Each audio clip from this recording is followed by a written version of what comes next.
is TikTok self-diagnosing actually hurting people more than helping them?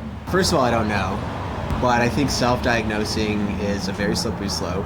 I think it's gonna happen regardless, whether it's TikTok or whether it's AI.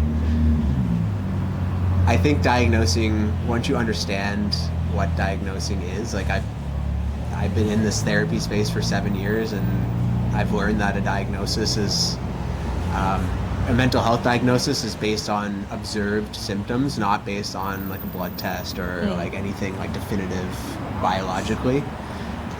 So I think that as someone who's been diagnosed with ADHD and felt like I got to the end of that checklist and could have like took it or left it in terms and was like, sure, I'll get the diagnosis. Almost like the last question was like, does this affect your day-to-day life? And I was like, yes. And then they're like, okay, you have ADHD.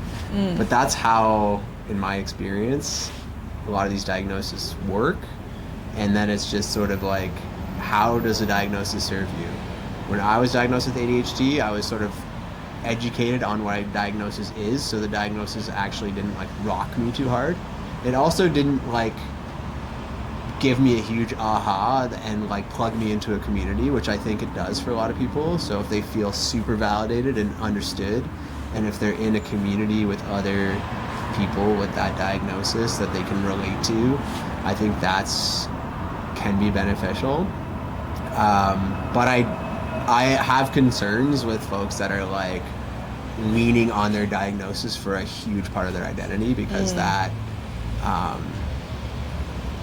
can be challenging, and it also can be restrictive, because I think a lot of these diagnoses can be related to like temporary periods in your life that are challenging.